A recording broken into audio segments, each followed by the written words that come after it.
dark side. Hello everyone, what's up? It's Luke here. I'm back with a new video. Due to the Clone Wars hype train us TCW fans have been on for the majority of March to May, I think it was, I wanted to do a video regarding TCW Season 7. If you watched the Siege of Mandalore episodes from TCW Season 7, you would know the vast majority of the content in those episodes takes place concurrent to Revenge of the Sith. As cool as it is to see TCW and Revenge of the Sith run alongside each other from a fan service perspective, I don't think it's quite the best decision that could have been made in terms of storytelling, mainly because the connections that we see between the two mediums, for reasons I'll get to later, well, they're related to things that Revenge of the Sith never alluded to or hinted at. Also, the Siege of Mandalore episodes of TCW, as far as I'm concerned, are still relatively new. As such, if you want nothing, and I do mean nothing, from these episodes spoiled for you, please don't watch this video. You have been warned. Okay, so even if you're just a film fan, you'll know about this from the Episode 3 opening crawl. The quote I'm referring to being when you see the words, "In a stunning move, the droid General Grievous has fiendishly swept into the Republic capital and kidnapped Chancellor Palpatine." Now, 3 years before TCW even existed, the Battle of Carson was originally depicted in Volume 2 of the original Clone Wars micro-series by Genndy Tartakovsky. At the end of the aforementioned show, Anakin and Obi-Wan were in the Outer Rim when they received the holo call from Mace Windu, informing them that Palpatine was kidnapped. Kenobi, Skywalker, Coruscant is under siege. You must rescue Palpatine. Then that show basically ended, where Revenge of the Sith later picked up with the beginning of the battle over Coruscant. However, in TCW, Anakin is bonding with Ahsoka in the hangar bay of a Republic Venator after what must have been several months since Ahsoka left the Jedi Order, and Obi-Wan rushes into the hangar bay to inform Anakin of Palpatine's abduction. So the attack on Mandalore was approved? No, it's Coruscant. Grievous has attacked the capital. And, okay, this isn't entirely relevant to this video, and I know that the expanded universe was discarded long before TCW Season 7 was even announced. However, to all of you TCW fits in Legends believers, even small differences like what I've just mentioned here are reasons for why TCW Season 7, or TCW in general, doesn't work with Legends. I'm sorry to say that, and I probably riled up a few people's feathers from having said that, but it's the honest truth. Anyway, back to the scene in question. Ahsoka's existence, even looking at it purely within the context of the movies and TCW, creates a lot of problems because obviously in the pre-TCW period of Star Wars continuity, Ahsoka was never alluded to or mentioned, so as a result, you kind of have to, you kind of have to look at TCW in a vacuum in order for things like this to work. And that's not the only thing where you kind of have to look at TCW in a vacuum or in the context of Disney canon in order for it to make sense.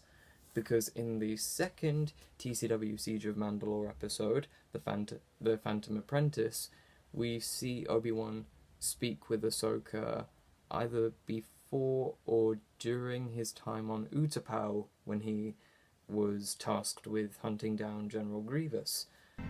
He has been instructed to observe the Chancellor and report his findings. My problem with this connection is the fact that, well, obviously in 2005, Ahsoka didn't exist in the Star Wars universe back then. She hadn't been created at the time, so I don't know, they're going to have to, I feel, in some way produce more Clone Wars era stories that even to an extent try and justify things like Obi-Wan speaking with Ahsoka in order for it to make sense.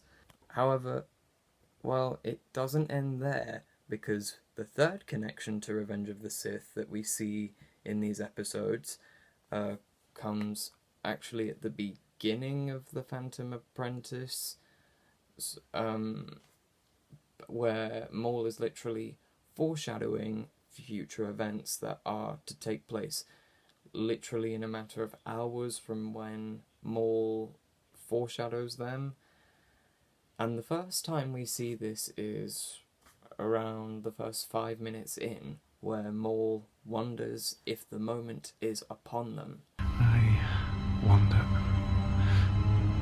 if the moment may be upon us. It's pretty clear to most, I imagine, what Maul is talking about here, that being Order 66. And I don't approve of that, but it gets even worse in the throne room scene between Ahsoka and Maul.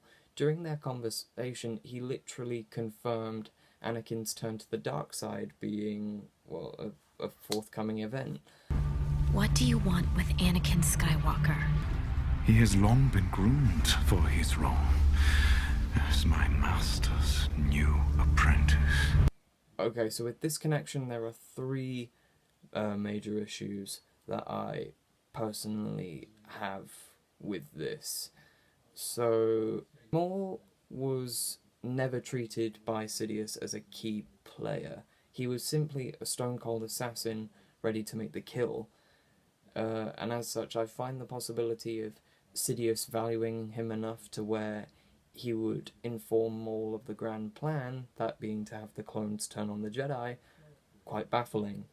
However, then there's Maul knowing of Anakin's future, which to me makes even less sense. I don't have a problem with him knowing of Anakin's existence. However, it was confirmed that Maul found out about Anakin's turn to the dark side through just a vision that he had, as Prime Minister Almec mentions earlier on in this episode. Maul had a vision. The name came to him. Skywalker. So basically, he found out about Anakin's turn by chance. And the reason for why I don't like that is because, as previously mentioned, Maul was never a key player. As such, him just spelling out the information regarding both Order 66 and Anakin's forthcoming turn to the dark side to Ahsoka, it makes him come across, intellectually speaking, as a real Gary Stu. Sidious didn't value him. He was simply a weapon. Okay, so this next connection comes in the third episode of the TCW Siege of Mandalore arc, Shattered, and this episode begins shortly after Maul's capture at the end of the previous episode. If you recall Revenge of the Sith vividly enough, you may remember the scene where Mace instructed Anakin to report to Palpatine about Obi-Wan having engaged General Grievous. Well, if the incarnation of the Clone Wars you go by is TCW, then Ahsoka attends that meeting shortly after Anakin leaves. I understand your mission was a success.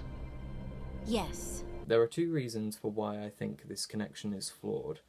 Firstly, you have Ahsoka in a scene where she was never featured originally in Revenge of the Sith, so, again, since Ahsoka wasn't an existing character back in 2005, it feels like TCW is not necessarily connecting to Revenge of the Sith, but more so trying to intrude in some way, which, as someone who loves Revenge of the Sith, I don't really appreciate that. And the second reason for why I think it's flawed is because you have the moment between Ahsoka and Yoda where he asks if Ahsoka has a message for Anakin, to which Ahsoka says she'll tell Anakin herself when she returns to Coruscant. Ahsoka, more to say, have you? No, Master. Thank you. I'll tell him myself when I see him. And there are two problems with that. First off, viewers already know Anakin will turn to the dark side, thereby killing any tension that moment between Ahsoka and Yoda may have otherwise carried. And the second reason kind of carries on from the first. Since we already know what's about to happen, it renders the conversation between Ahsoka and Yoda completely pointless in the context of the story, even if Ahsoka had told Yoda about what Maul had said. So, yeah, again, it just renders that scene completely pointless. And there is now just one more thing I wish to discuss. The fifth and final connection I noticed between both these TCW episodes and Revenge of the Sith comes again in the episode Shattered. Ahsoka is on the bridge of a Republic Venator when she senses what happened in Palpatine's office via a tremor in the Force, and Order 66 reaches Rex shortly after that tremor in the Force passes. What have I done? Anakin. Execute Order 66. Yes, Lord Sidious. Now, my big problem with this is more of a production reason rather than an in-law reason. Okay, well, my first issue is more of a production reason with this. If you listen to the audio from the Palpatine's office scene as used in these episodes, most of that audio is pulled directly from Revenge of the Sith. However, the very last line, where Anakin says, "What have I done?" was re-recorded by Matt Lanter during this scene in TCW where Ahsoka feels that tremor. What have I done? What have I done? What have I done? What have I done? My problem with having Matt Lanter all of a sudden cut in with the line, "What have I done?" rather than just keeping Hayden Christensen's version of that line is it's very immersion breaking in my opinion as a viewer. Like, you hear Hayden Christensen's voice 1 second, and then you hear Matt Lanter's the next, within what's supposed to be the same portion of dialogue. And, like, am I the only one who thinks that? However, the other thing is that in Revenge of the Sith, Order 66 was an issue to the clones until after Anakin was christened Darth Vader. However, in TCW Season 7, Ahsoka feels that tremor in the Force caused by Anakin's betrayal. Then Rex receives the transmission from Sidious mere seconds later. So I think TCW somewhat muddled the timing between those two events. You see, for me, I highly doubt that tremors in the Force like that would happen for someone several minutes after the actual event that could be felt through said tremor has already taken place. If Ahsoka had felt the tremor when she did, and then Order 66 didn't begin in this episode until several minutes later, then I wouldn't have such a big issue with it. It's just I can't wrap my head around the idea that Ahsoka didn't sense what happened in Palpatine's office until several minutes or hours later. Honestly, in order to even try and have all of these things that I've discussed in this video sorted out, they'd have to do something which I really would not want. And that would be to remake Revenge of the Sith as a TCW movie. I feel like I've just made colleagues of mine cringe hardcore by saying that. Sorry, guys. Anyway, guys, that's it for this video. I hope you enjoyed it, and I'll see you in the next one. Until then, goodbye, you've been warned, and may the Force be with you.